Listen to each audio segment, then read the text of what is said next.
Alright my friends, just for fun, let me show you what it looks like when a Hexblade Warlock attacks. Notice that we've done no pre-buffing or anything, and we're using a cantrip to start this off so we can do this as many times in a day as we want. Let's use Halsin as the target here, we'll go ahead and make that a critical hit, and he is instantly slain. We have a second attack, so let's attack Jaheira because she happens to be standing there, and while we've only done a measly 70 damage to her with the second attack, though we could have improved that even further if we wanted to use a Banishing Smite or something, we can now, as a bonus action, since she survived, hit her with a hold person with a 96% chance of success. So now she can't move, and that's just one turn of combat.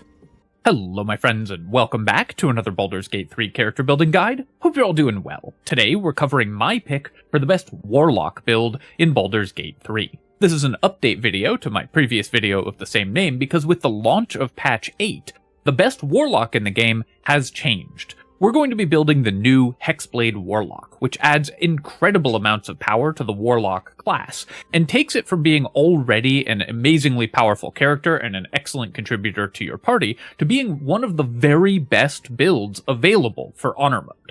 Before I begin, I do want to take a quick moment to say thank you so much to Tarantula for the $5 donation, A. Bogan for the $5, Scott Myers for the $20, and Jacob Hall for the $5. Thank you so much, my friends. I really appreciate the support. It really means a lot to me. Alright, let's talk Warlocks.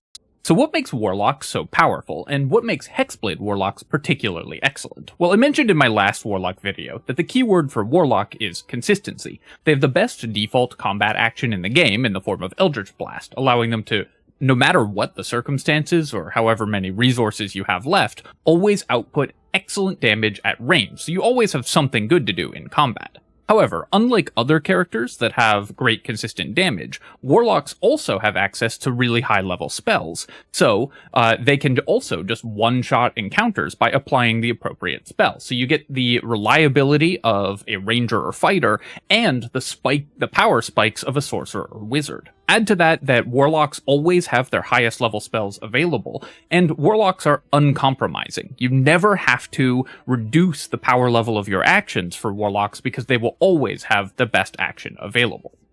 The downside of Warlocks, before Hexblade existed, was that they sacrificed a little of their peak power level in each area in exchange for this consistency, but Hexblade Warlock doesn't do that. Because of its incredible melee damage and the absurd damage spikes that you can do with your melee burst combos, as well as its excellent defensive capabilities, Hexblade Warlock is as good or better at melee and martial combat than the martial classes, and as good or better at spellcasting than the spellcasting classes, making it a true jack of all trades and an absolute nightmare for your enemies in Honor Mode. On top of all that, it gets great defensive capabilities, so it's very, very hard to kill. Gets access to some of the most broken mechanics in the game in the form of darkness and arcane acuity abuse, as well as some of the best item support in the game as well. And also is a charisma-based character, so multiclasses extremely well and can cover all of your conversational and party needs. So every single party is always going to be happy to have a Hexblade Warlock in it. I'm using Wyll here as the example character because, of course, this is a Warlock build and he's the Warlock of the party. But if you're building this as a custom character, then the races that I would recommend are Drow or Half-Drow. They get additional uses of the Darkness spell at level 5, and Darkness is one of the most powerful things that Warlocks have going for them. So getting extra casts of it just gives you a significant bonus throughout the game. Of course, Drow also have a lot of other great features to recommend them, but the extra casts of Darkness are extremely useful for a Warlock. Other excellent options include Halfling, because their ability to reroll 1s makes this already incredibly consistent class even more consistent, and that's just an absurdly powerful ability regardless. And Wood Elf or Half Wood Elf, because the additional movement speed is very helpful, whether you're trying to stay at ranged to use your spells and Eldritch Blast, or whether you're trying to close the distance and use your melee attacks. Having extra movement speed can enable you to do either much more easily. For our ability score selection, we are going to take 16 in Charisma and 16 in Dexterity. We're going to drop Intelligence down to 8 here, and 14 Constitution, and then put the remaining points into Wisdom. This gives us the 8-16-14, 8-12-16 split that you're going to see a lot of Charisma characters use. 16 dexterity is really important for Hexblade Warlocks because you will benefit very strongly from winning initiative. You do so much damage that enemies will often die before they get a chance to act if you go before them, and you have great lockdown, so any enemy that might survive, you can probably just lock down with a spell or effect that keeps them from acting, so winning initiative is incredibly important in Honor Mode, even more so for a controlling and burst damage focused character like this one. While 14 Constitution might seem a little low for a frontline melee character, and it will leave you with fewer hit points, this character gets great armor proficiencies and the shield spell, so your defensive options are excellent. You can get away with slightly lower Constitution on this build than for some other melee-focused characters. And if you start getting to low hit points, you can always back off and fight at ranged, because your ranged and spellcasting options are so excellent as well. If you really are nervous about playing with 14 Constitution, you can swap these two numbers. I would definitely recommend the higher initiative split with the more dexterity, but it won't ruin your character to do it the other way around. We take 12 Wisdom, of course, because we want higher Wisdom saves. In combination with our proficiency in Wisdom saves, this means that most mental effects will not work on the Hexblade Warlock, which is great for keeping you alive. You're very resilient to physical damage because you have the shield spell and shields and medium armor, so your armor class and everything will be very good. And you are very resilient to mental saving throw targeting effects with high wisdom and wisdom save proficiency. Finally, of course, we want 16 charisma because everything that we do is based around charisma. Both our melee weapon attacks, ranged attacks, and our spellcasting all use this stat, so we want it as high as possible. If you are going to use Ethel's hair for this build, and Warlocks benefit a lot from Ethel's hair, then you can drop your wisdom down to 10 and take 17 charisma, so that will bring your charisma up to 18, because of course the higher your charisma, the more effective this character. We're adding it multiple times over to everything we do, so this is one of the best characters in the game to use it. But since we get our full set of feats regardless, you can put it on another character if there's someone else you want to use it with, or if you don't get it in this honor mode run, you certainly don't need it. For our background and skills, Warlocks don't come with Persuasion by default, and because they're a charisma-based character, they're an excellent character to be your party face. Now, Wyll himself comes with Persuasion, but if you're building a custom character, I highly recommend a background that gives you Persuasion, because it's the most important of the dialogue skills. Of course, you can get away with taking Intimidation or Deception or both, which Warlocks get by default, and those will help you out as well, but Persuasion is the one that comes up the most often, so a background that gives you Persuasion access is very important. I recommend Guild Artisan because it gives you Insight and Persuasion, which are both useful in dialogue, and that's what you want out of your skills from this character. Your other skill selections can just go to anything that you think would be appropriate for your character for flavor reasons, or you can just take all of the dialogue skills, take your background to get Persuasion, and take Deception and Intimidation with your Warlock skill levels, and that will give you all of the possible dialogue skills in every dialogue, so that's another great option as well. But the most important thing is just making sure that you get Persuasion from your background. Of course, at first level, we also get to select our subclass, and the subclass that we're taking we've already discussed, and that is going to be Hexblade. While any of the Warlock subclasses are very powerful, and I have many builds up for all of them, the Hexblade Warlock is head and shoulders the best of them now that it has been launched, and will be the most powerful way to build a Warlock. Hexblade Warlock gives us several things at first level, all of which are excellent.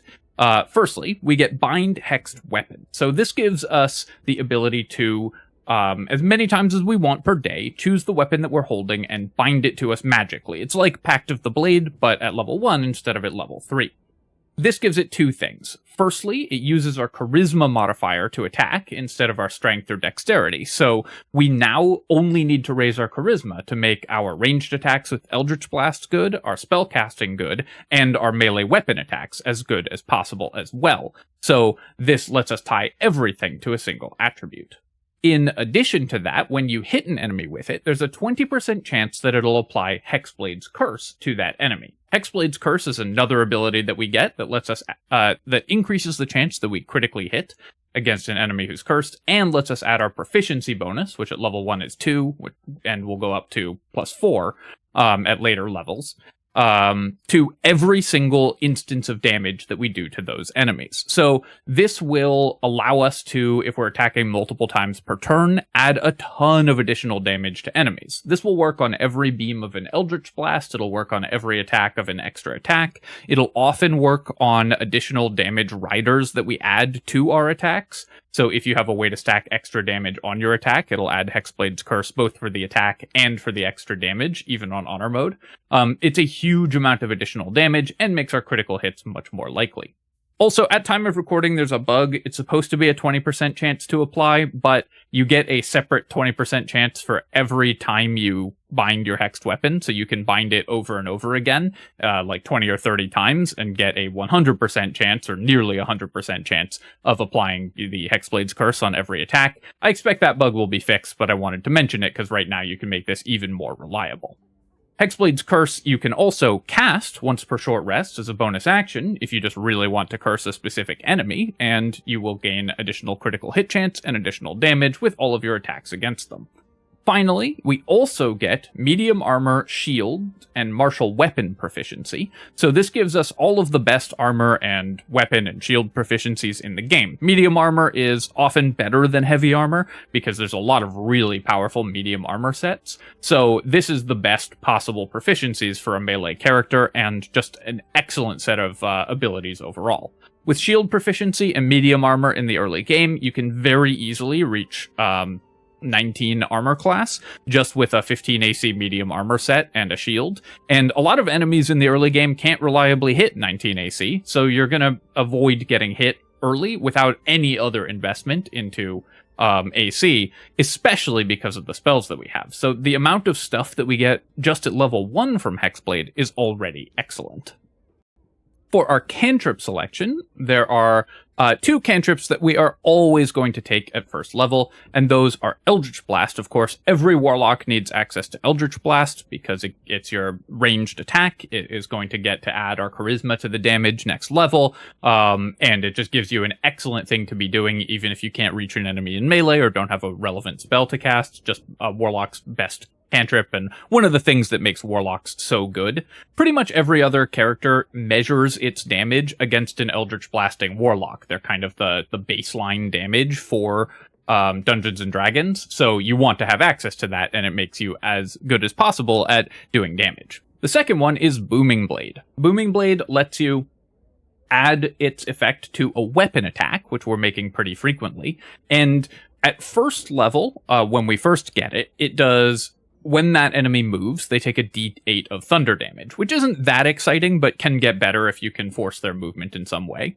But as you level it up, it will, when we hit level 5, we will do a d8 of thunder damage when we first attack that enemy, and then they'll take 2d8 if they move. And when we hit level 10, they'll take 2d8 when we first attack, and then 3d8 when they move. 5d8 of damage for a cantrip is a ridiculous amount of damage, and you can do this multiple times per turn if you have multiple actions. Booming Blade is just an absurd amount of burst damage that you can add to all of your weapon attacks, and it's free, so we definitely want that as well.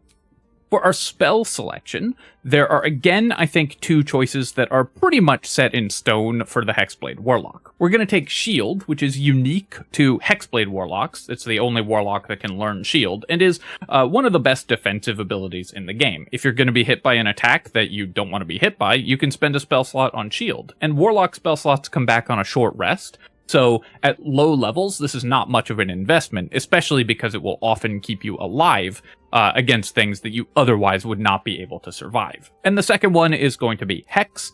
Hex is similar to Hexblade's Curse, but as a spell, takes your concentration. It adds a d6 of damage to all your attacks. Again, when we're firing multiple beams with our Eldritch Blast, this is going to add an extra d6 to each of these beams. We can stack it with our Hexblade's Curse. If we apply Curse and Hex, it will do damage to... Both of them will do damage to the enemy when we hit that enemy. And it's just an increase to all of our damage. An enemy who's hexed and being hit by Eldritch Blasts dies very, very fast. An enemy who's hexed and being hit by our weapon attacks dies even faster. So we definitely want both of these spells at level 1. That's all the decisions that we have to make at level 1. So we've now completed the beginning of our Hexblade Warlock's journey, let's move on to level 2. At character level 2, we get to choose new spells and 2 Eldritch Invocations. So we get 2 new spells at this level, but I should say that this is probably a bug. Warlocks are only supposed to get 1 new spell at level 2, but in patch 8 they changed it so that you get to learn 2 spells at 2nd level. I don't know whether this was an intentional change, but I think probably it will be changed back at some point, so you only get to learn 1 at 2nd level. Don't be surprised if that happens to you. I'll show you both what I would take given only 1 spell, as it's supposed to be, or given the 2 additional spells that we're currently getting. Again, I think that the choices here are fairly clear. If you only get 1 spell at level 2, that spell should be Armor of Agathis. Armor of Agathis lets you turn a short rest resource, a warlock spell slot, into something that lasts all of your long rest. And it also helps make up for taking slightly lower constitution, because it effectively gives us 22 hit points instead of 17 by adding 5 hit points to our character. These hit points you can protect with damage reduction, you can keep them alive a little bit longer by shielding attacks against yourself, but mostly it's just to make your character a little tankier, a little more resilient to getting a one-shot, and also the 5 cold damage that it deals back to melee attackers is definitely relevant sometimes. If we get a second spell, then it's a little more interesting, but the spell that I would take in that case is Hellish Rebuke. While this won't come up that often, Hellish Rebuke can be pretty good burst damage in the early game, 2d10 fire damage when an enemy hits us, can kill some of these early game enemies, so while I wouldn't usually spend a spell slot on this, Hellish Rebuke can be useful in some narrow circumstances, and more so than the other spells that we have available. Although we do get the option to take Wrathful Smite, I wouldn't recommend it. You're better off, if you want to spend your Warlock spell slots on doing damage, just using them on Hex instead of on Wrathful Smite. Eldritch Invocations, again, we have some pretty clear choices. Agonizing Blast is the most important of these. It lets us add our Charisma modifier to our Eldritch Blast damage. At later levels, Eldritch Blast is going to be firing multiple beams, and so it will add our Charisma damage multiple times over.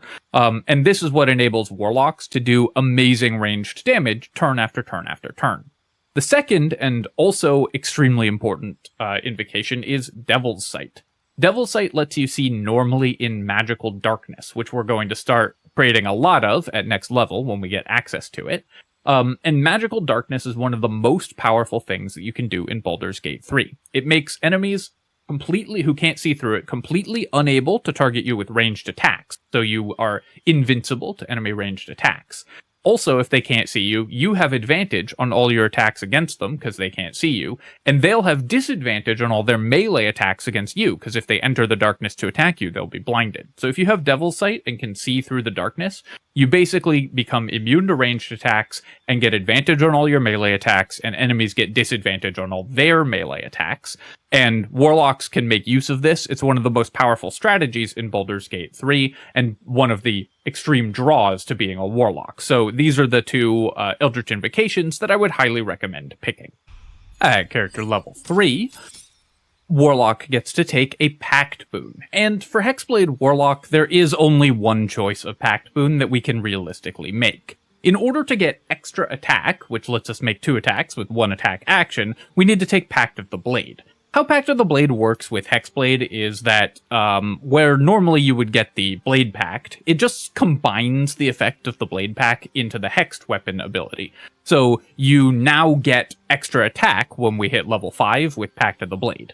Pact of the Blade normally would let us attack with our Charisma as well, but as a Hexblade we can already do that, so we're pretty much just taking this so that we get the extra attack feature at level 5, but that's such an incredibly powerful feature that Pact of the Blade is the only realistic choice for a Hexblade.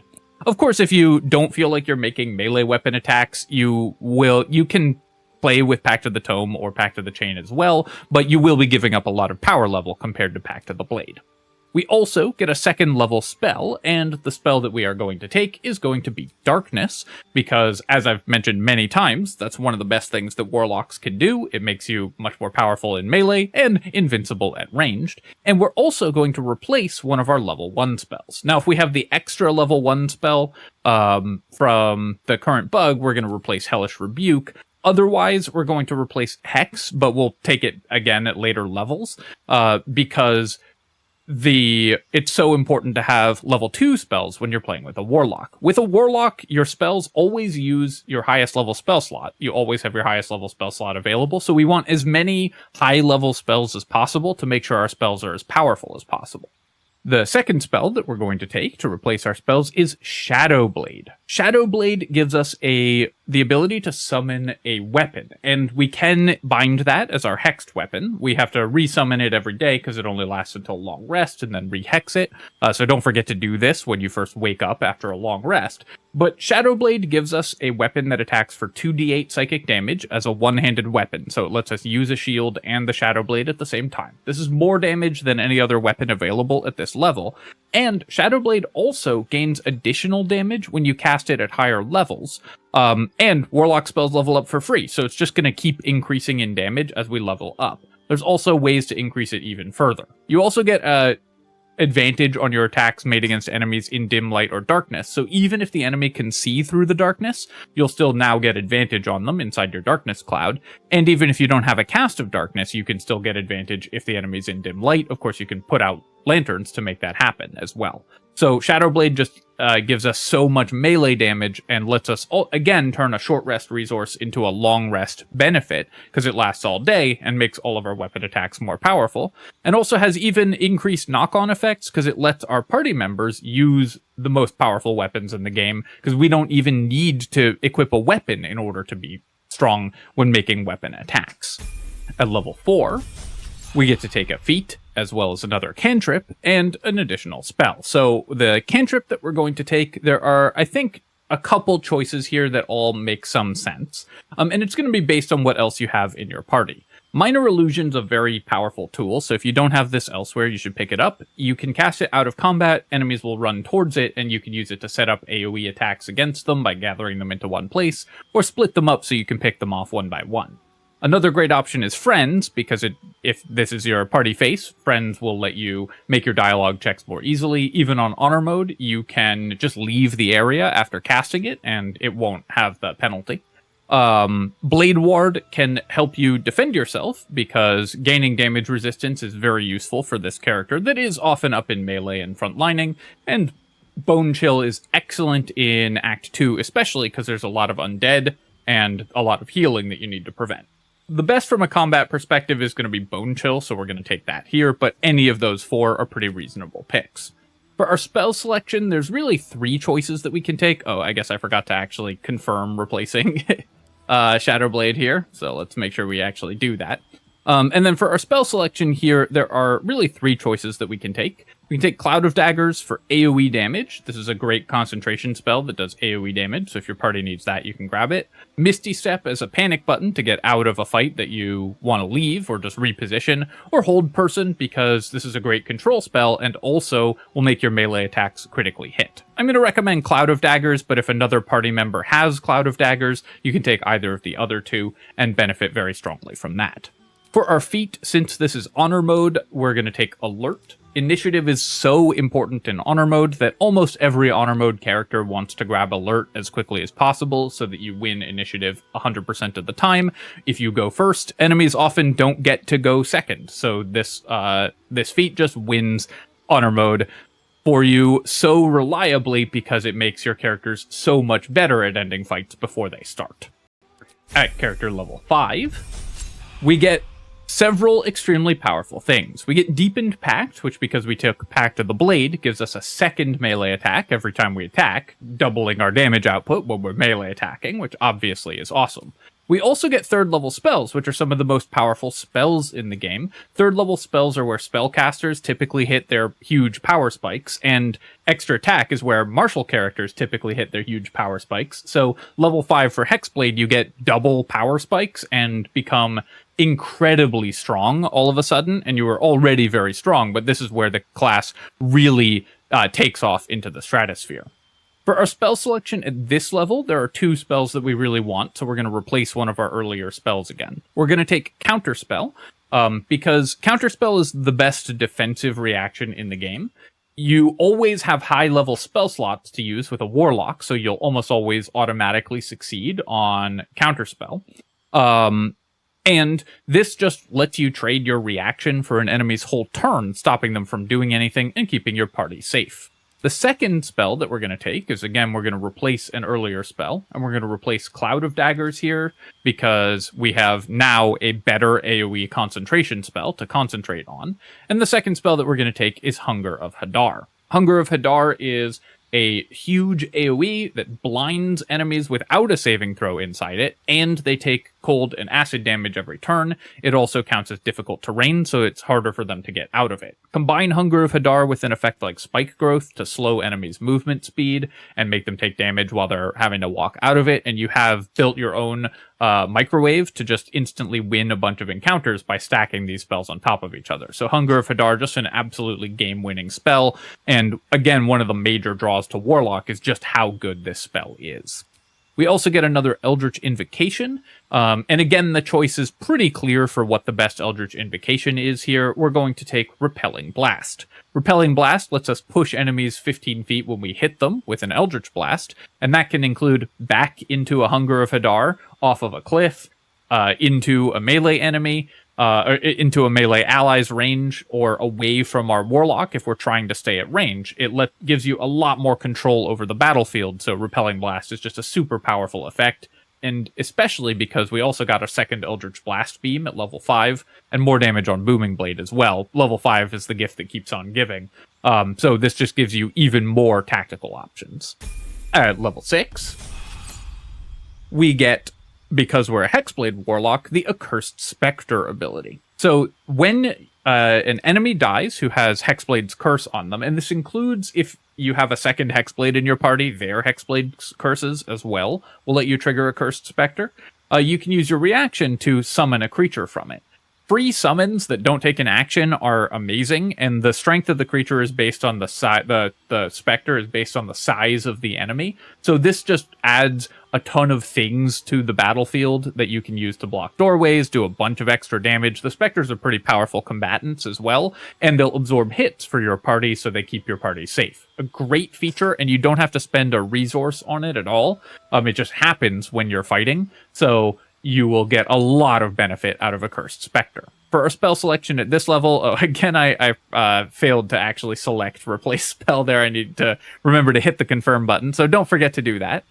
For our spell selection at this level, we're going to go back and grab one of the earlier spells that we didn't take before, whether that is Hold Person to get automatic critical hits, or we could take another AoE control spell like Hypnotic Pattern or Fear. Those are both great options also, but I'm going to recommend taking Hold Person because getting guaranteed critical hits against enemies is great, and Hold Person works really well with some items that we're going to want later on as well. At level 7, we get 4th level spells, and there's actually a lot of great options for different spells that we can take at this level, so you kind of have a choice depending on what you want to emphasize.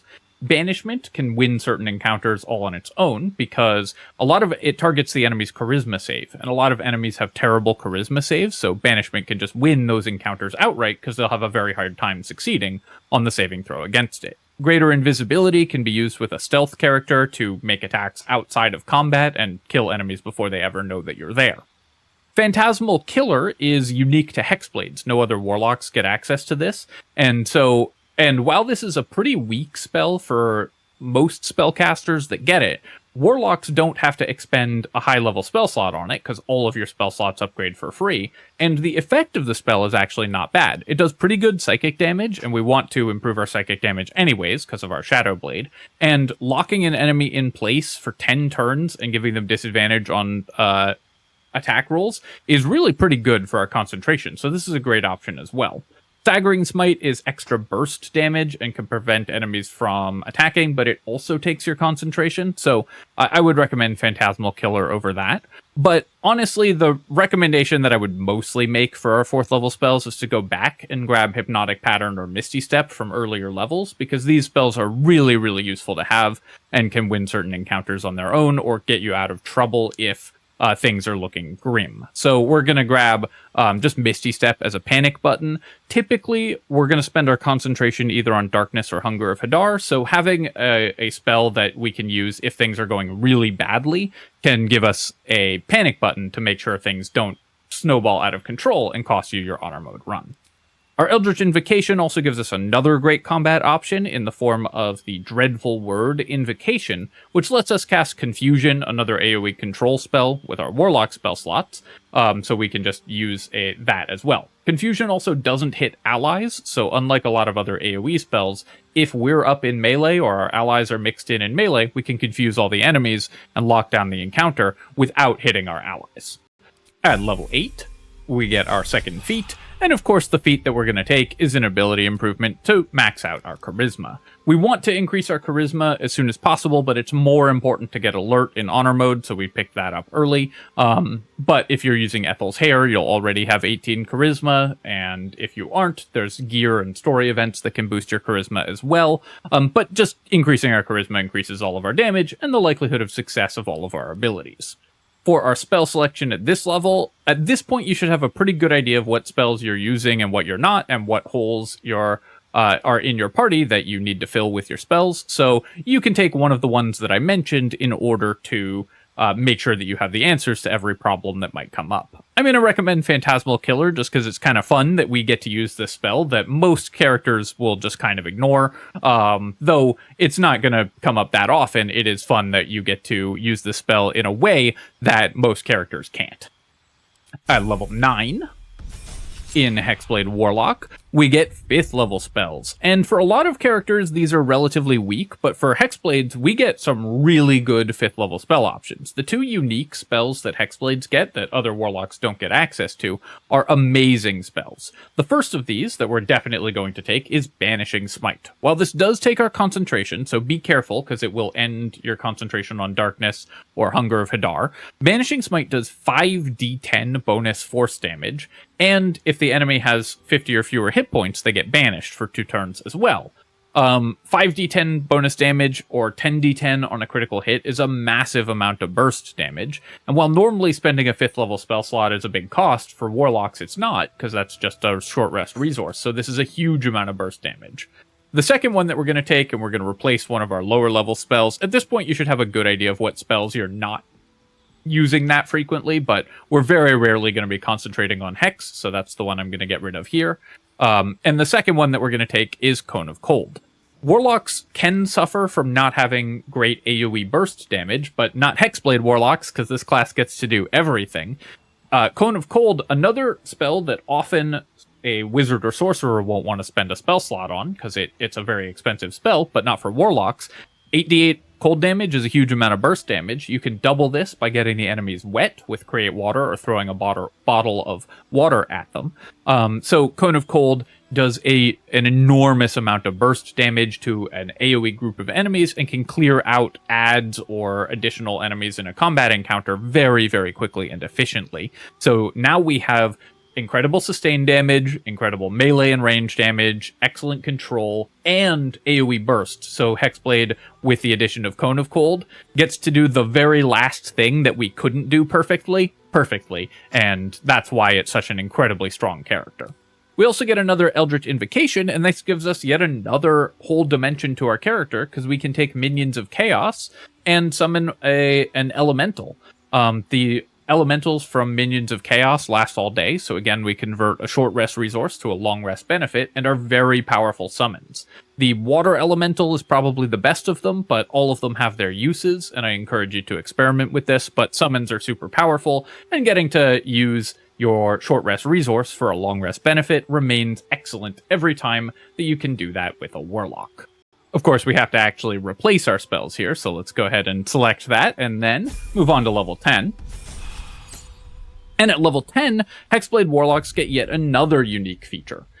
This is a very powerful defensive option. When a creature you curse with Hexblade's Curse attacks you, you get to use your reaction to have a 50% chance of just negating the attack entirely. How the game works, how the game treats this is that the attack will be treated as a critical miss.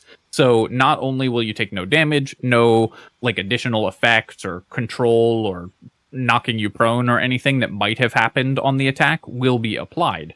So Armor of Hexes is just a 50% chance of negating an attack entirely, and it's more or less free, because it takes your reaction, but if you don't have another use for your reaction, this makes you a lot tankier overall. A pretty useful ability. It's not going to come up in every combat, but when it does, you're very happy to have it.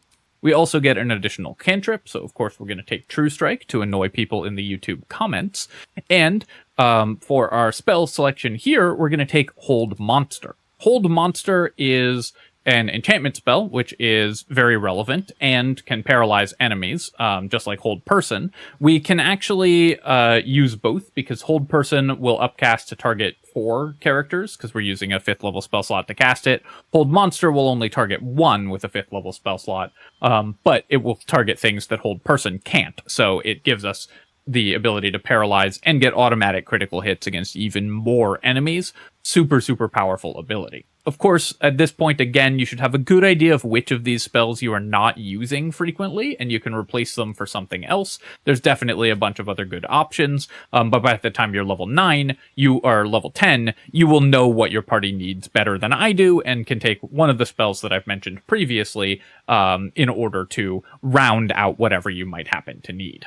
At level 11, Warlocks get access to the Mystic Arcana. You get to choose one of these, and the Mystic Arcanum is basically a 6th level spell slot that you can cast once per day, and you get to choose from 5 different options. Of these, only 2 I think are really worth considering. The Create Undead spell gives you a very powerful summon, the Heinous Mummy, and summons, again, are very, very good. It also does extra damage to enemies that are frightened and can crowd control them, so a pretty powerful summon. And Eye Bite. Eye Bite can be used to just win 1 encounter per day, more or less on its own, because it gives you the ability to cast every turn Eye Bite, which will let you choose between paralyzing or putting creatures to sleep or making them afraid.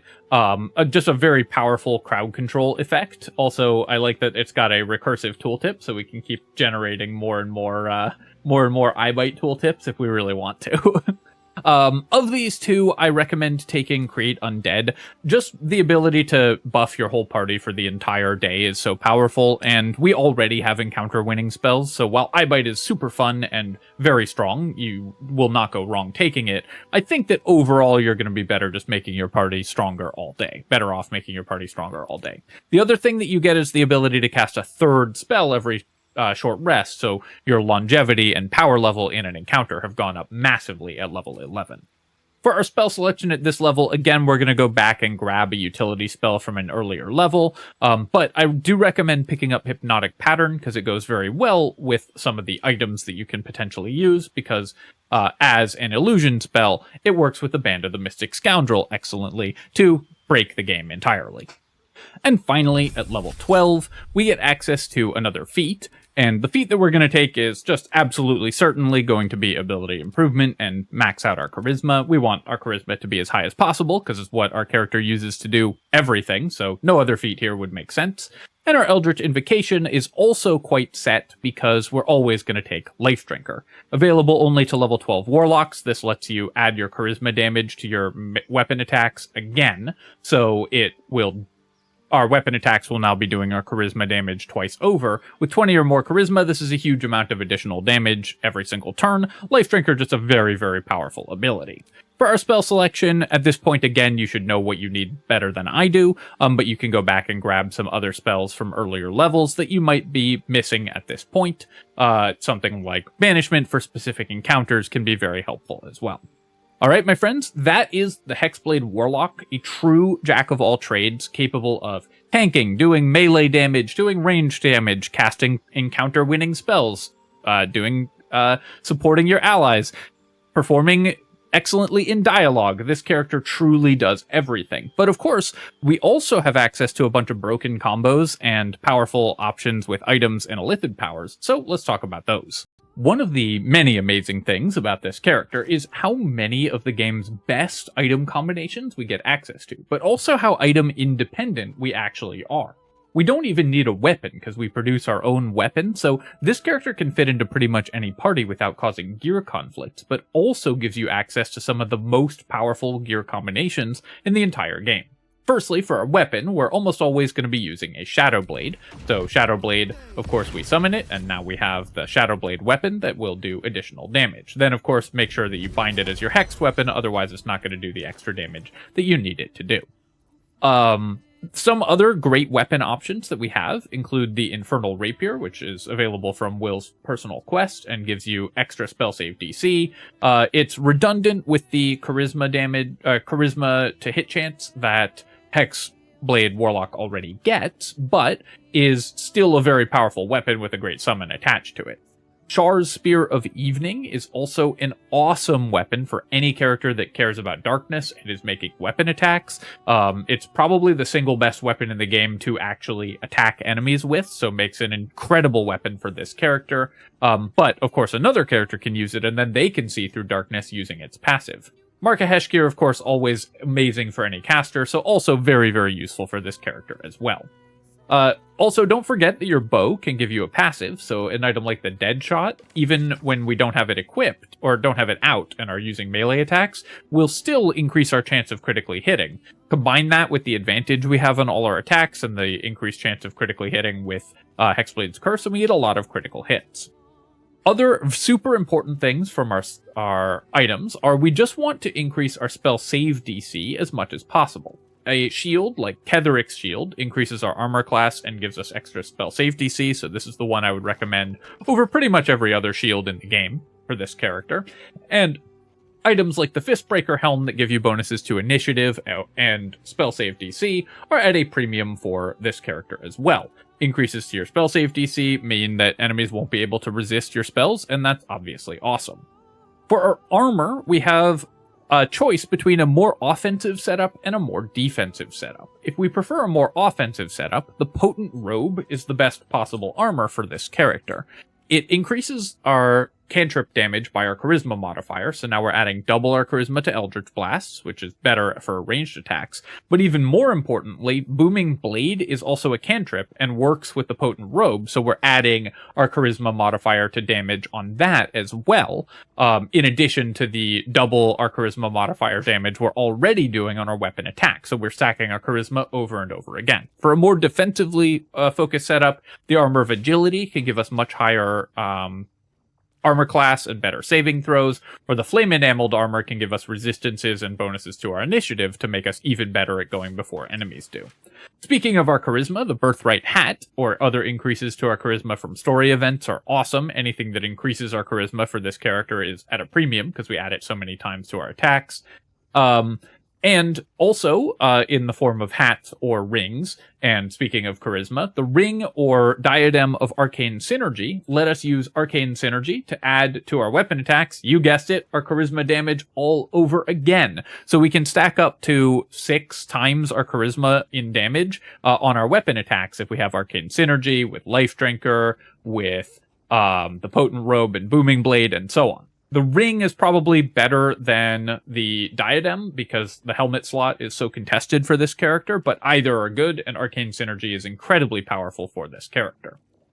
Another amazing combo that we have access to for this character is the Helmet of Arcane Acuity, or other sources of Arcane Acuity, and the Band of the Mystic Scoundrel. We're making weapon attacks constantly, so we'll stack Arcane Acuity really quickly, and this is probably the single most powerful mechanic in Baldur's Gate 3, because every time we stack it, up to a maximum of 7, we get a bonus to our spell save DC for our spells.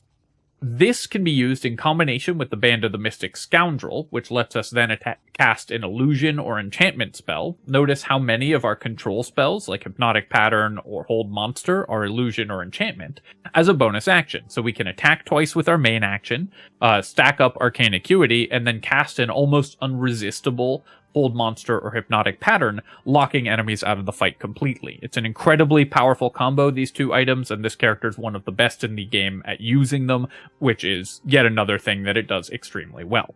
Because of this, we're also really good at using scrolls, so this character is great at using any powerful scrolls, and scrolls, of course, are a very powerful tool in Baldur's Gate, giving us spells that we wouldn't have access to otherwise, so make sure that you hang on to powerful scrolls for this character. But the real best item for this character in the game is one that you actually don't equip, but just carry in your inventory, and that is the Resonant Stone. The Resonant Stone gives all nearby creatures, including you and your allies, the Steeped in Bliss passive, which gives them disadvantage on mental saving throws, so anything targeting wisdom, which a lot of our saves target, and vulnerability to psychic damage. What's the damage type that our Shadow Blade does? That's psychic damage, so it doubles all the damage that our weapons do just for carrying this in our inventory at all. So the Resonant Stone is incredible for this character and massively improves our damage output. Other options include items that increase our critical hit chance and items that increase our spell save DC, things like the Helldust gloves that give us extra damage on our weapon attacks are also very good. But the main thing here is that we want to abuse the broken item combos like the helmet and the band and get high spell save DC and decent defenses to make our character as strong as possible. I've given a lot of options here, but what I would personally go for is the strongest possible setup is the Helmet of Arcane Acuity, the Band of the Mystic Scoundrel, the Ring of Arcane Synergy, the Potent Robe, the Resonant Stone, and the Helldust Gloves, and then of course we're going to be using the Shadow Blade and Ketheric's Shield. Your Cloak and Amulet are up to you, and boots are all up to you. I like to grab a utility boot like the Disintegrating Nightwalkers, just to give us a little bit more in the way of safety. But anything that you feel like your character needs a little bit more of, you can grab from those item slots as well. This will give you the most damaging character, though not the most defensive character, so you can also swap this out for a more defensive setup if you find that you're taking a lot of damage. Also, keep in mind that this character is one of the best in the game at using Bloodlust Elixirs, because the extra actions that you get are so valuable because they let you cast Booming Blade again. You can only use this once per action, but if you get multiple actions in a turn, and you'll be killing enemies constantly because we do so much damage. So Bloodlust Elixirs are amazing for this character also. Finally, although I've been focusing on a monoclass character for this video, I should mention that Hexblade Warlock multiclasses incredibly effectively as well. The most exciting option is probably 2 levels of Paladin, letting you add smites, and you can use your Warlock spell slots to smite for even more burst damage. A Paladin smite plus a Banishing Smite from our Warlock spell list is 5d10 force damage plus 5d8 radiant damage. You can double all that with a critical hit plus 4d8 psychic damage. So this does a massive amount of burst damage if you take levels in Paladin. Levels in Sorcerer can give you the ability to restore your sorcery points with your Warlock spell slots. And levels in Bard or Rogue can give you extra skill access to make you even better at succeeding on dialogue checks. 1 level of either of those can get you a ton more additional skills. 1 level of Rogue also gets you expertise in a couple skills as well. So that will let you take expertise in Persuasion and succeed on dialogue checks even more easily. So those are the multi-class options that I would look at primarily, though there are tons of multi-class options, and you can refer to full build guides for those characters if you're looking for more of those. Alright, my friends, I hope that you've enjoyed this look at the Hexblade Warlock, my pick for the most powerful new class added in patch 8. And of course, if you have, feel free to leave a comment and hit like, and I hope it helps you out with your honor mode runs. And of course, you can subscribe to my channel for more patch 8 build guides and other strategy game analysis. Thank you so much for watching. I'll catch you next time.